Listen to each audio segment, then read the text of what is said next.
Bonjour à tous, camarades et citoyens, camarades et citoyens, camarades et citoyennes. Alors aujourd'hui, on va parler de la valeur travail, de la méritocratie, hein. On va parler à la fois à nos camarades gauchistes et à nos camarades droitards pour leur expliquer qu'ils ont tort, hein.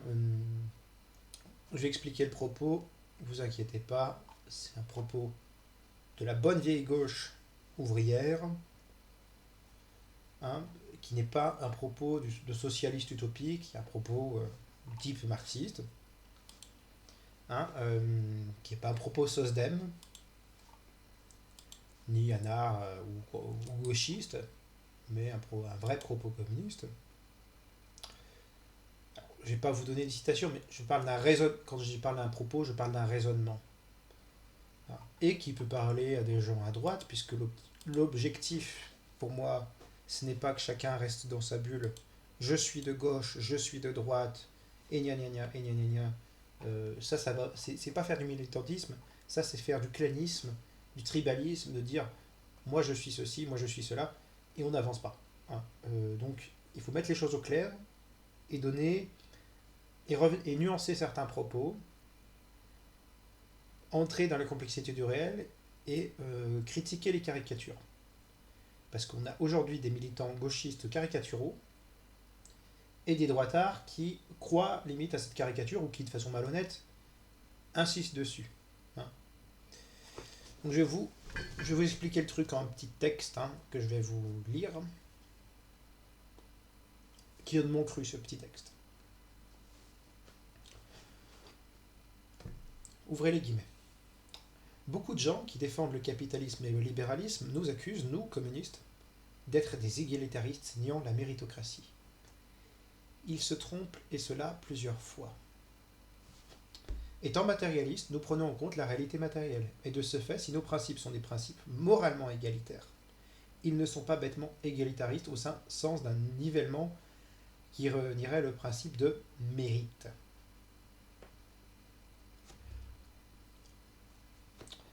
Autre point. En effet, sous le socialisme, nous considérons que les hommes et les femmes doivent être rémunérés selon le principe à travail égal, salaire égal.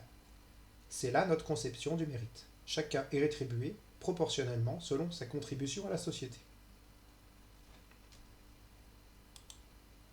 Alors, c'est les deux premiers points. Troisième point. Quant à la société capitaliste, elle n'est nullement méritocratique. Il n'y a en effet aucun mérite dans les principes constitutifs du capitaliste. Principe du capitalisme constituant une richesse et une position sociale issue de l'héritage des fils à papa, de la spéculation financière, de la rente et de l'exploitation salariale. Ça, c'était le troisième point. Quatrième point, en fait, si vous êtes véritablement attaché à la méritocratie, devenez communiste. Fermez les guillemets. Vous voyez là, quand on explique, il y a des gens au sein de la social-démocratie qui n'appliqueront jamais réellement de morale égalitaire et jamais de morale méritocratique et qui ne feront jamais que faire du libéralisme sous une apparence de démagogie, qui se disent de gauche, qui ne précisent pas, hein. On est pour des principes moralement égalitaires, juridiquement égalitaires aussi, parce qu'il n'y a pas que de la morale, une application juridique, hein, de la loi. Nous ne sommes pas anarchistes. Les anarchistes professent l'inégalité en droit, puisqu'ils professent une organisation fédéraliste, ou une organisation voire sans loi, hein, ce qui implique des dominations, des privilèges, hein, dans les sociétés anarchistes. Il n'y a pas d'autoritarisme, mais il y a des privilèges, puisqu'on a la privatanex, des lois particulières pour chaque territoire, petit territoire, ou chaque individu, hein, chez les anards. Eux, quand ils vous parlent d'inégalité en vous parlant de hiérarchie, ce sont des gauchistes. Ils la nient, cette inégalité, et ils nient l'idée de mérite. il n'y a que de l'arbitraire chez les anards. Pareil chez ce qu'on appelle des gauchistes, pareil chez les SOSDEM, euh, qui aujourd'hui qualifient la valeur travail de droitière, au lieu de la reprendre au camp d'en face, parce que la social-démocratie, y compris quand elle se dit faussement communiste, eh bien, a abandonné la classe ouvrière. Donc, il n'est parler du travail et de lui attribuer une valeur, c'est un peu trop aller sur le terrain de l'économie, vous voyez. Ce qu'il faut face à cette droite réactionnaire et libérale qui défend le système capitaliste, c'est en parler. On va vous prendre au mot les capitalistes. Quand vous nous parlez valeur travail, on va la prendre au mot. La valeur travail, c'est la valeur du travailleur. Et la valeur du travail, c'est une valeur antinomique du capitaliste. Puisque le capitaliste est oisif. On sait très bien pourquoi les capitalistes utilisent le mot valeur travail et parlent d'assistanat. C'est pour accuser les pauvres, pour accuser les chômeurs, pour accuser les retraités, pour accuser les malades, les handicapés, tout ce que vous voulez, d'être des parasites. Alors que les vrais parasites, c'est ceux en costard-cravate qui ne travaillent pas et qui s'enrichissent sur le dos d'autrui, des richesses fabuleuses. Et c'est eux qui parlent de méritocratie. Et on leur laisse, on a des gens à gauche qui laissent à cette droite capitaliste la notion de mérite. Si on ne leur reprend pas, ils vont s'en servir. Hein. Que ça soit Macron, le RN ou LFI, tous capitulent, tous font le même jeu du capital. LFI vous parle de valeurs sociales, de solidarité, mais en fait c'est un parti de petits bourgeois qui veut abandonner la classe ouvrière comme sujet historique. Hein. Ce qui est normal, ils viennent du Parti socialiste et pas du Parti communiste. Voilà, donc le Parti socialiste, c'est la gauche Terra Nova, c'est la social-démocratie, c'est sociotraître. Voilà. On pourrait parler du fait que le PCF a été fait un peu du suivisme vis-à-vis du PS à une époque, et que ça a continué avec la France insoumise. Le RN vous parle de valeur travail, sous donner une image sociale bidon. Pareil pour la question de la souveraineté, ils en ont parlé à un moment donné, ils ont abandonné. Ils vous parlent de sécurité, ce qui attire les classes pop, parce qu'ils parlent de sécurité de nation. Donc du coup, les macronistes sont la quintessence des libéraux, mais sont là par une triangulation entre la gauche et l'extrême droite, enfin l'extrême droite parlementaire, en l'occurrence, et jouissent d'une position de nous sommes modérés, alors que c'est un élitisme, c'est une droite antipopulaire des plus arrogantes qui soient. Mais comme il y a une droite conservatrice, nationaliste ou désignée à tort ou à travers comme réactionnaire, compte tenu de son histoire, eh bien ce sont des faire-valoir. Pareil pour une gauche qui n'a plus de colonne vertébrale avec la France insoumise et la NUPES. Et le fait d'abandonner cette notion de mérite et de travail au sein du socialisme et au sein de la gauche, eh bien ça fait le jeu du capital. Ne plus parler des sujets qui sont liés au monde du travail, et réduire la gauche à n'être qu'un camp de la démagogie, du populisme. Je veux bien être populiste, hein, mais être démagogue, c'est encore autre chose. Parce que le populiste n'est pas forcément un démagogue. Le populiste peut être réellement croire à ce qu'il dit. Juste se réclamer du côté du peuple contre les élites. C'est vrai que c'est un peu brouillon, alors que le démagogue, c'est quelqu'un qui se moque ouvertement du peuple, qui le mène en bateau. Voilà. Même si étymologiquement, bref. Vous voyez, parce que le sujet historique, c'est le travail. Il y a des différences de contribution, il y a toujours des tirs au flanc, il y a toujours des travailleurs, des gens plus oisifs, plus travailleurs. Il y a aussi des gens qui n'ont pas de peau. Hein, quand je parle des gens qui sont au chômage, quand je parle des gens... les retraités, c'est les gens qui ont cotisé. Mais il y a le problème de faible retraite. Quand on parle des SDF, quand on parle des handicapés, des malades, des personnes accidentées, hein, qui ont perdu un bras ou une jambe, valeur travail, vous ne pouvez plus faire exercer certaines professions physique, par exemple. Et si vous n'avez pas été formé à des professions plus intellectuelles, ça peut être compliqué, hein, pour vivre. Pareil, hein, dans certaines professions intellectuelles, si vous perdez la vue, il faut mieux avoir une aide, certaines aides, vous voyez, enfin, pour exercer. Il faudrait un jour parler du cas des travailleurs handicapés. Hein, ça sera très intéressant. Et voilà, vous avez les gens qui n'ont pas de peau. Donc, vous avez la droite qui les traite d'assistés. Et la gauche laisse faire au sens où, en ne parlant pas de mérite, en ne parlant pas de travail, en y mettant ces mots à elle, ces mots de gauche, hein, et en ne mettant pas la lumière et la nuance et l'intelligence sur ce discours-là, elle laisse toute parole à la droite sur la question du mérite et du travail, ce qui fait qu'on a des positions caricaturales et qui ne fonctionnent pas, non fonctionnelles, qui ne fonctionnent pas à gauche, et une droite qui continue de dominer. Vous voyez. Même si on sait qu'aujourd'hui, on a une gauche qui est plutôt dans du libéralisme culturel et une droite dans du libéralisme économique, et que ces deux libéralistes sont bien complices l'un de l'autre, puisque on prépare la création de nouveaux marchés avec des gens qui sont soi-disant de gauche, mais qui sont pour l'Europe, qui sont pour l'OTAN, qui sont pour l'euro, qui sont pour tout un tas de conneries qui font le jeu du capital et de la réaction, mais qui sont plus laïques, qui sont plus républicains, qui sont antinationalistes, qui se réclament progressistes, mais pour tout et n'importe quoi, c'est-à-dire en ayant jeté le matérialisme et l'universalisme à la poubelle, donc avec toute la porte ouverte sur les délires idéalistes et identitaires, mais à côté de ça, on ne parle pas du mérite et du travail, et de la question de l'égalité. Il y a une différence majeure entre le fait d'être égalitaire et égalitariste. L'égalitarisme, ça peut être un abus sémantique, phraséologique de la notion d'égalité. C'est-à-dire une tendance à abstraction. Mais pour autant, il faut être égalitaire.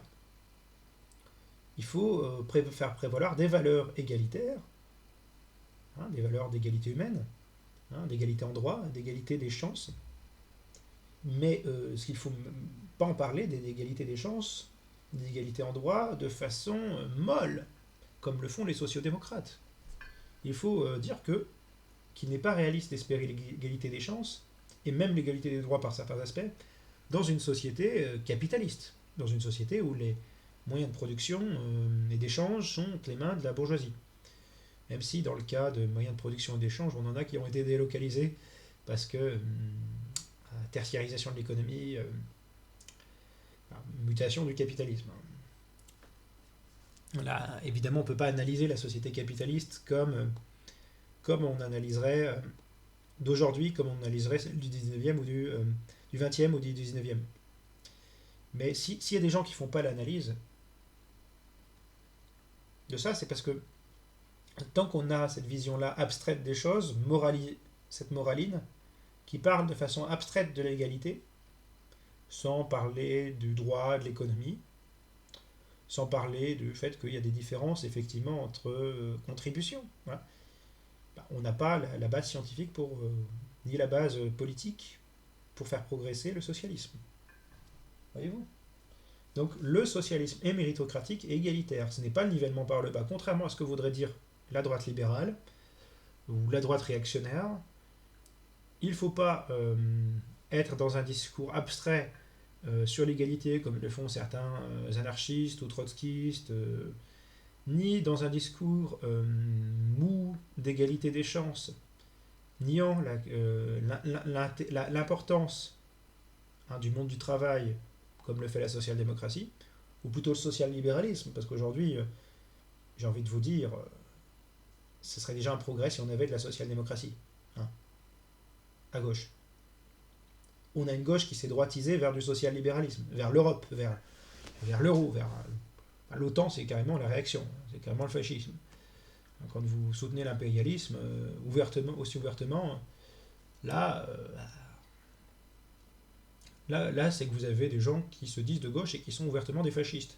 Quand vous avez des gens qui soutiennent l'Ukraine, hein, un vassal des Américains qui interdit les syndicats, 11 partis politiques, dont le Parti communiste, à un pays comme l'Ukraine, ouais, enfin, excusez-moi, je vais pas aller partir sur Svoboda et qui est à la Rada, hein, ou sur les milices néo-nazis bandéristes en Ukraine.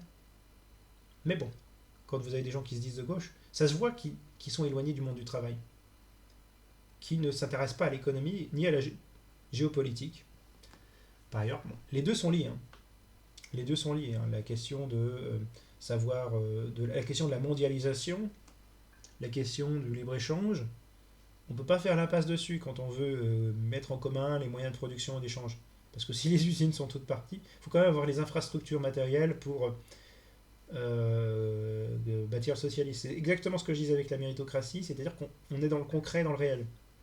Et dans le concret, dans le réel, on ne peut pas se contenter d'abstraction et de dire que les gens vont avoir tous le même salaire sous le socialisme.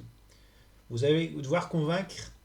Le fond du problème, c'est que on ne va pas devoir convaincre que des ouvriers et des paysans. Déjà que les paysans, bon, il y en a plus beaucoup, Il faut absolument les convaincre, les paysans. Parce que ce sont des frères de lutte, ce sont des frères de classe, ce sont des gens qui sont exploités, ce sont des gens qui nous nourrissent, ce sont des gens qui sont utiles à la nation. Voilà, il faut absolument se mettre les paysans de son côté, hein, comme les ouvriers. Mais il n'y en a plus beaucoup. Il y en a, bon, c'est malheureux, il y en a qui se suicident. Hein. Eux, ils ont du mérite, les paysans, parce qu'ils contribuent à la vie de la nation grandement. Hein. Et les paysans, malheureusement, par mentalité sur la petite propriété, nous aiment pas forcément nous autres communistes. Il faut qu'on mette en avant la question du protectionnisme et la lutte contre la mondialisation pour les rallier les paysans. Voyez-vous, parce que ils se font piller par le capital et ils se font piller aujourd'hui non seulement par le capital mais par l'Union européenne, par cette concurrence déloyale, par le TAFTA, le CETA. Donc voilà. Donc les ouvriers, les paysans et les intellectuels. Donc des intellectuels, bon, on peut avoir des écrivains, des artistes, tout ce que vous voulez, mais des scientifiques, voilà, mais aussi des scientifiques, des historiens, des philosophes, scientifiques, sciences dures, voilà, mais aussi, si vous voulez, une bonne partie de gens qui sont dans le système, si on peut dire. J'allais dire ajouter les économistes aussi, mais des juristes, des fonctionnaires, des profs et des médecins aussi, enfin, et des infirmières, et des personnels soignants. On va dire il y en a qui gagnent beaucoup dans les médecins. Mais parce que, en fait, ce que je veux dire par là, des ingénieurs, des techniciens, des professions cadres en fait. Voilà. Des professions cadres et qualifiées. Je ne prends pas la collaboration de classe, je déteste la petite bourgeoisie. Hein. Seulement, il va falloir être malin. Et on ne peut pas mettre tout sur le même plan. Voyez-vous, on ne peut pas faire du nivellement, donc ils seront rémunérés en fonction de qualification, évidemment. Hein, il y a du mérite, ils sont reconnus pour leur travail. Le socialisme, c'est pas une spoliation, c'est le capitalisme qui est une spoliation. C'est le capitalisme qui ne reconnaît pas le mérite des gens, qui reconnaît le mérite des spéculateurs d'utiliser le travail d'autrui, donc pas le mérite des travailleurs, que ce soit travailleurs manuels ou intellectuels. Mais ce que je suis en train de dire là, c'est qu'il faut ramener toutes ces professions qualifiées si vous voulez bâtir un pays socialiste, en fait. Vous allez le faire avec des ouvriers et des paysans, la base de la société, et vous allez le faire avec des professions qualifiées. Surtout qu'à mesure que la technologie progresse, il faut de ces professions cadres. Hein. Donc il faut parler du mérite. Hein. On fera en sorte que la marmite soit... Vous distribuez la soupe pour tout le monde. Ça, c'est certain. Hein. On est communiste, donc... Voilà, c'est ce qu'on. Après, on va me dire qui ne travaille pas, mange pas en me citant l'URSS et Staline. Ok. Bref, en revanche, il y a quand même des gens qui sont sans abri dans la société capitaliste. Dans la société socialiste, les gens qui n'ont pas de peau, on leur tend la main. Hein. On leur tend la main. On veut une société humaine. Est-ce qu'on fera travailler les gens? Oui. Ça va pas être ce que certains droitards appellent assistana, machin truc. Je déteste ce terme, parce que les bourgeois sont bien des incités qui se font torcher le cul par leur bonne. Euh, mais euh, là, si vous voulez, on fera en sorte que les gens travaillent, qu'ils soient rémunérés en fonction du travail qu'ils apportent à la société. La question de la petite bourgeoisie, des petits commerces, tout ça, bon, c'est encore une autre question. Hein, la question de est-ce qu'on tolère les PME pour une certaine période. Oui. Après, on développe les coopératives et les comités d'entreprise. Voilà, à cette échelle. Ah, vous voyez, worker power, comme certains disent. Pouvoir ouvrier, contrôle ouvrier. Autogestion, comme disent certaines personnes. J'aime pas le côté peu structuré que peut reprendre l'autogestion, parce que quand c'est les anards qui parlent d'autogestion, voilà. Bref. Moi, je suis pas anard, je suis communiste, donc voilà. Donc, je préfère que les choses soient un peu structurées, organisées. Après, à petite échelle, les coopératives, voilà. C'est pas la même chose que grande échelle. Mais les TPE, ben les petits boulangers, on voit, voilà, vous n'avez pas vous n'avez pas nationalisé les petites boulangeries, les petits, voilà, enfin, ce qu'on nationalise, c'est les ETI, c'est certaines ETI et les GE, les grandes entreprises, tout ce qui est secteur lié stratégique, eau, énergie, banque, transport, armement, télécommunications, euh, industrie pharmaceutique, industrie agroalimentaire, industrie lourde, ça se nationalise, mais la boulangerie du coin, c'est une TPE. Ouais. Et dans le cas du monde du travail, on est pour le mérite. Les salaires ne sont pas exactement les mêmes suivant le travail fourni, votre poste. Vous aurez par contre, ce sera quand même plus égalitaire que le capitalisme. Mais ce ne sera pas une égalité abstraite, ce sera une égalité concrète, ce sera une égalité de principe, une égalité en droit, une égalité des chances. Vous pouvez tous avoir un peu les mêmes chances dès le départ. Mais en fonction de votre contribution à la société, vous êtes rémunéré selon votre contribution à la société. C'est en fonction. Voilà. Certains parlent d'égalité, en opposant égalité et équité. Moi, je parle d'égalité tout court. Et je dis qu'il y a une égalité géométrique et arithmétique. Je dis qu'il y a la proportion de la contribution fournie par le mérite. Et que c'est ça qui fait la différence. Mais que le principe de base, c'est que tout le monde est sur la même ligne. Vous avez les mêmes chances. Vous avez exactement la même chose, chance fournie par le système sous le socialisme. Parce que sous le socialisme, on a mis en commun les moyens de production et d'échange. Donc, comme on a mis les moyens de production et d'échange, on a les dés ne sont pas pipés par la propriété privée lucrative. La grande propriété privée lucrative, si on parle des petites les TPE, bon.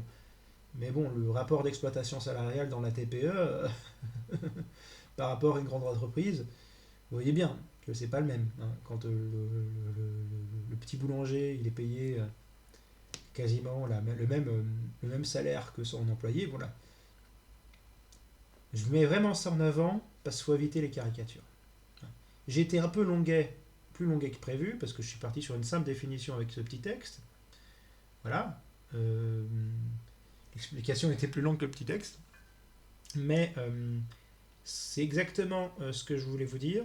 C'est que on a, au sein de notre camp, nous les communistes, des gens qui sont des boulets. Qui font croire que l'égalité que l'on prône, c'est un égalitarisme abstrait qui ne prendrait pas en compte les réalités pratiques. On prend en compte les réalités pratiques. Et qu'on dirait que le mérite est de droite. Mais non, le mérite est de gauche. On est pour une gauche du mérite.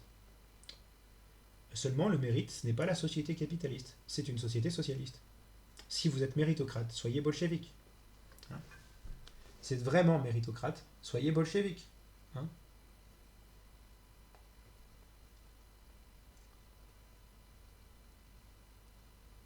Ou jaurésien, ou léniniste, marxiste-léniniste, marxiste tout court, socialiste, communiste. Bon, on ne va pas abuser des mots. On sait ce qu'est le socialisme, le communisme, le collectivisme en termes de régime politique. C'est seul ce régime-là, mettra fin à l'aristocratie financière qu'est le capitalisme. Parce que c'est pas, l'aristocratie d'Ancien Régime reposait sur le privilège juridique d'une inégalité en droit dans une société d'ordre. Il y a eu la Révolution française qui a aboli les privilèges avec la nuit du 4 août, que tout le monde connaît. On n'a plus d'aristocratie en France. Voilà. La société capitaliste en a reconstitué une qui s'appelle la bourgeoisie. C'est métaphorique, ce n'est pas la noblesse et le clergé d'Ancien Régime. Mais ils ont repris exactement le même rôle de classe dominante et il y a des inégalités frappantes qui sont... La domination de la bourgeoisie est vraiment calquée sur celle de l'aristocratie. C'est pas la même chose, parce qu'il y a en plus l'inégalité en droit dans la société d'Ancien Régime, une inégalité formelle, mais subsiste l'inégalité réelle. Hein.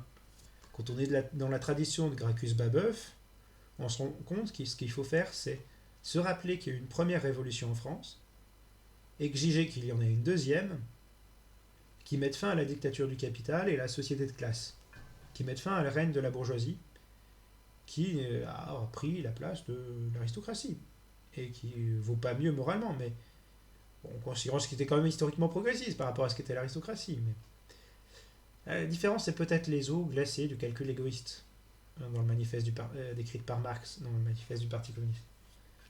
Moi, je sais que ça n'empêche pas de condamner aussi le folklore réactionnaire comme une illusion qui voile les yeux des travailleurs. Mais voilà. Il n'y a pas aussi le même type d'économie entre immobilière, mobilière, tout comme aujourd'hui, entre au 19e et le 21e, entre une économie industrielle et tertiarisée. Bon, ça dit, dans d'autres pays du monde, c'est industriel. C'est les pays occidentaux qui sont tertiarisés. Ah oui, dans une économie tertiarisée, c'est vrai que c'est assez délicat de parler de valeur travail. Hein. Quand vous avez une multitude de bullshit jobs, quand vous avez une multitude de bullshit jobs où les travailleurs sont dévalorisés, détruits psychologiquement, hein, font un job où ils n'en connaissent même pas le sens. Parler de méritocratie et de valeur travail dans ce contexte-là, c'est se foutre de la gueule du monde. Ils ne sont pas investis et c'est normal. Quand votre job ne vous valorise pas humainement, que vous ne vous épanouissez pas, qu'il n'y a pas de choses à apprendre, de compétences, de trucs, ou se développer humainement, c'est un peu normal que la notion de méritocratie, quand vous dites je ne suis pas utile à la société, ça ne sert à rien, ou alors je suis un pion comme un autre, je suis une pièce de rechange, mon travail n'a aucun sens. Quand vous dites ça, il est vrai que c'est difficile de progresser dans une profession et d'établir la valeur du mérite. Il y a beaucoup de jobs qui sont faits pour la survie. Hein. Parce que moi, je suis pour le mérite, la méritocratie. Je suis pour une méritocratie égalitaire. Ça s'appelle la société socialiste, la société communiste, qui laisse personne sur le carreau. Hein. Je précise, il n'y a pas de mérite, de notion de mérite qui expliquerait qu'on ait autant de SDF en France, de chômeurs, de gens qui vivent au-dessus du seuil de pauvreté, qui bouffent mal, qui ne peuvent pas bouffer, qui ne peuvent pas se loger, qui ne peuvent pas se laver, s'éduquer, etc., etc. Ça, humainement, c'est indigne. Voilà. Et le mérite, ça n'explique pas ça. Hein. On peut être pour le mérite et vouloir qu'il y ait un filet de sécurité. Même les sociodémocrates sont pour. Hein. Même s'ils la donnent au compte-gouttes. On va pas se mentir, ils font ça pour être élus. Voilà. Mais là, si vous voulez, nous les socialistes, nous les communistes, on veut pas de la social-démocratie. On veut ce qui permettra à la méritocratie. Appropriation collective des moyens de production. Là, vous avez le travailleur émancipé. Le self-made man, ça n'existe pas. Je pourrais troller et dire que Staline était un self-made man parce que c'est ça, c'est vrai. Je ne suis pas stalinien, je ne fais pas l'apologie de Staline. Mais lui, en termes d'ascension sociale, il est parti de rien, il s'est fait tout seul. On ne fait jamais tout seul quand on est dans une société, on se fait grâce à autrui. Mais lui, il est parti de zéro, Staline. Hein. Et il est monté au sommet. C'est un self-made man libéral, lui. Self-made man, oui, libéral, non. Hein. C'est pas un capitaliste. Mais il s'est fait. Mais il correspond bien au mythe du self-made man en termes d'association sociale. Bon. Oui, c'est vrai que ça fait un peu trash, cette référence-là. Mais vous voyez, là,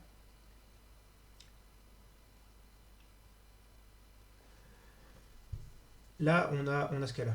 On a ce qu'on veut, nous, en tant que communistes, c'est l'émancipation des travailleurs. Et si on donne ce pouvoir aux travailleurs, cette indépendance vis-à-vis du capitaliste, là, il y aura une question de mérite. Là, on aura les bases pour définir réellement ce qu'est une société méritocratique. La société méritocratique, pour être vulgaire, je vais utiliser une métaphore, certains pourraient dire sexiste ou rétrograde, parce que ça fait un peu cliché, mais vous pouvez changer le sexe de la personne qui a lieu dans mon propos, parce que c'est un exemple, c'est une, c'est une, c'est une expérience de pensée. Enfin, une expérience de pensée, non, c'est pas vraiment le terme. Je m'entends. Eh bien, est-ce que vous pensez que dans la société capitaliste, la secrétaire qui a une promotion canapé, elle le mérite? Quand je dis c'est l'expérience de pensée, c'est un truc de fiction. C'est que vous pourrez remplacer la secrétaire par le secrétaire ou le patron par la patronne. Ça n'a pas d'importance. Le capital n'a pas de sexe. Il n'a pas d'origine ethnique. Le capital, c'est ce que vous avez dans la poche en termes, ce que vous avez et qui investit et qui vous rapporte avec des dividendes, etc. C'est pas c'est l'exploitation du travail d'autrui. C'est pas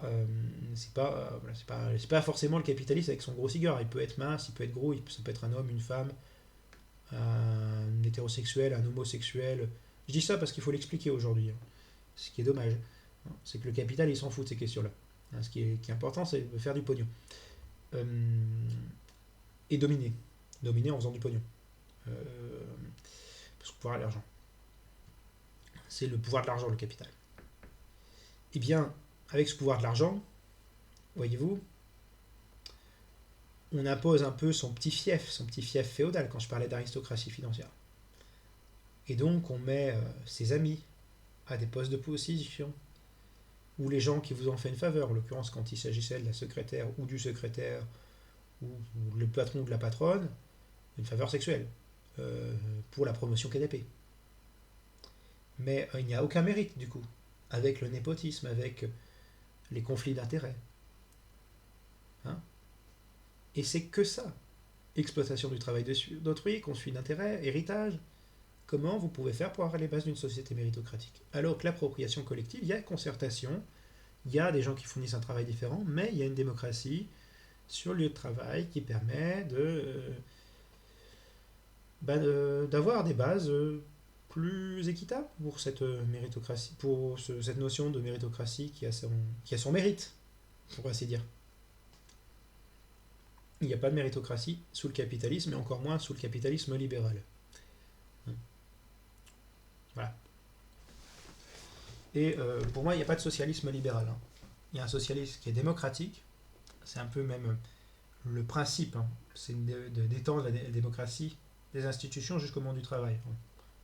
Le principe que la façon dont je vois le socialisme, le communisme, c'est ça, hein. C'est pas de la social-démocratie qui n'est ni sociale ni démocrate. Ces gens-là ont trahi la classe ouvrière aujourd'hui, hein. Ils sont devenus sociolibéraux, voire libéraux tout court, qui n'est pas démocrate parce qu'ils sont pliés aux institutions européennes. Aussi parce que les gens comme Noske ont un peu fricoté avec des gens comme les corps francs, hein. Mais voilà.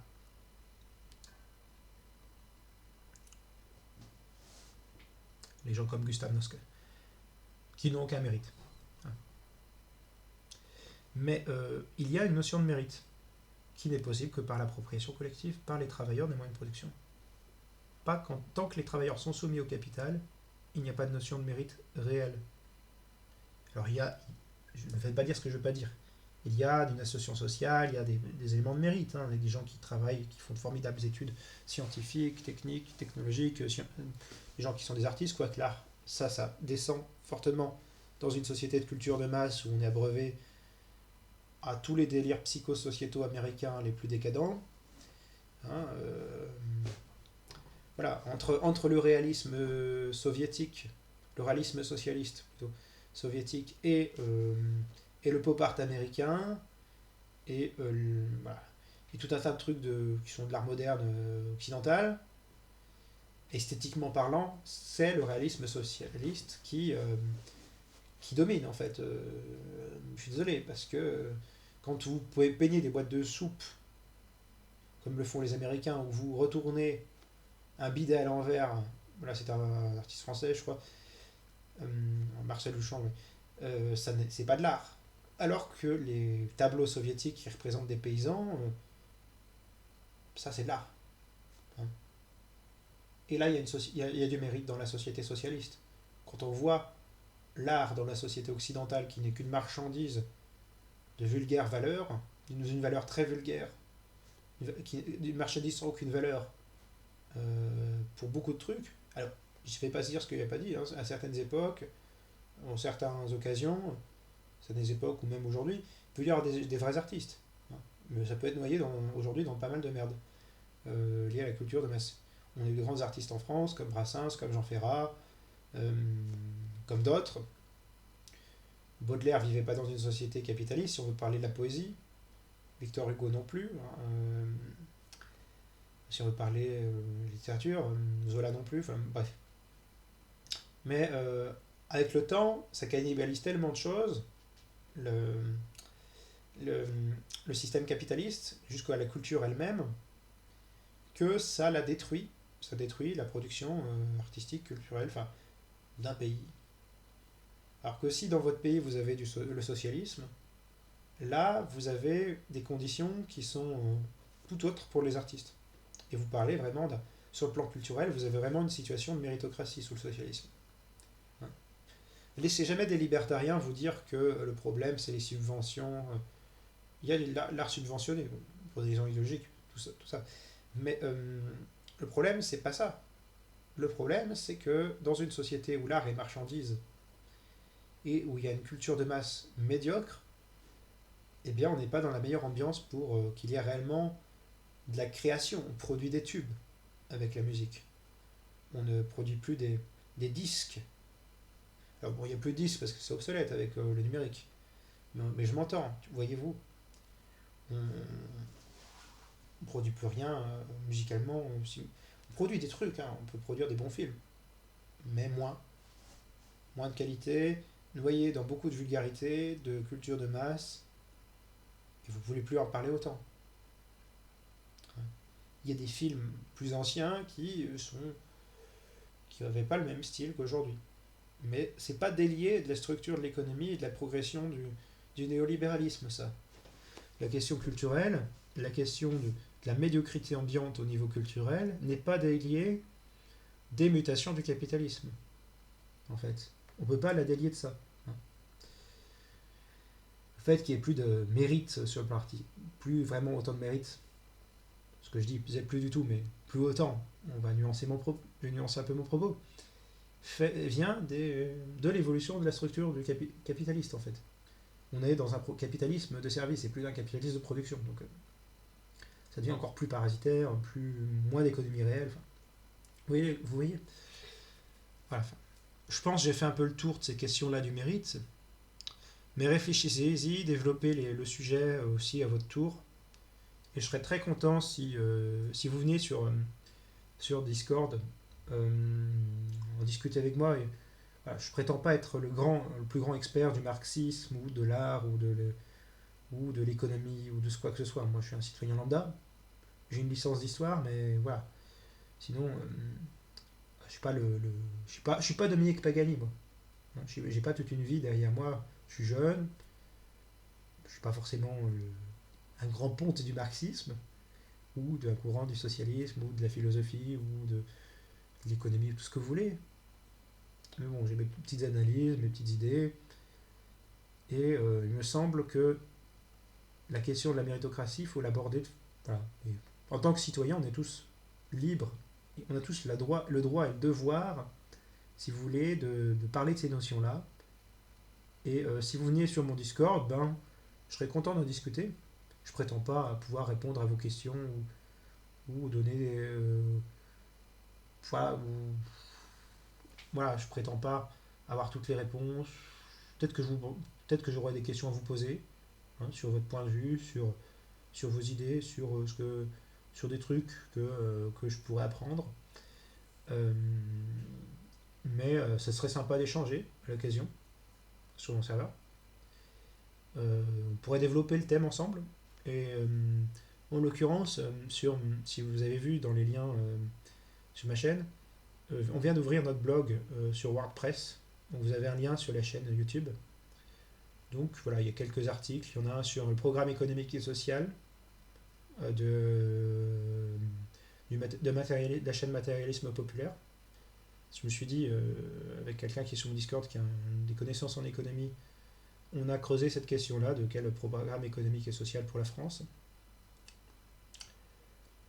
pour un socialisme à la française. J'ai expliqué c'était ma ligne idéologique, synthèse un peu de Jaurès et de Lénine.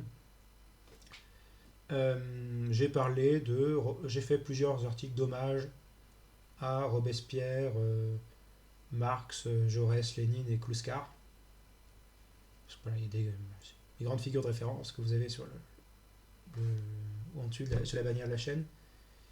Histoire, voilà, si vous voulez, d'avoir de faire voilà, un petit truc, voilà. Que vous soyez au courant de la création de ce site WordPress. Je vais pas dire que c'est du mérite et que je vais être rémunéré, mais bon, je serais pas contre. Non, je vous demanderai, je déconne. Mais voilà. Ouais, ce que je serais content, c'est que on puisse discuter, vous et moi. Vous qui regardez la chaîne, vous venez sur mon serveur. Si vous n'avez pas de compte Discord, vous pouvez en créer un fastoche. Vous mettez votre adresse mail, vous créez un mot de passe, un identifiant. Enfin, ça ne prend pas non plus longtemps. Vous confirmez votre compte, voilà. Ça permet de communiquer. Hein. Ça permet d'approfondir ces notions de mérite, de travail. Ça peut être l'occasion d'échanger et de promouvoir des programmes politiques, des théoriques divers et variés, de les faire connaître, de faire changer un peu à petite échelle les choses, même si voilà, tout le monde entier n'est pas sur Discord. C'est quand même un outil de communication qui a son intérêt. C'est pas magique, mais bon, c'est pas mal. Euh, voilà.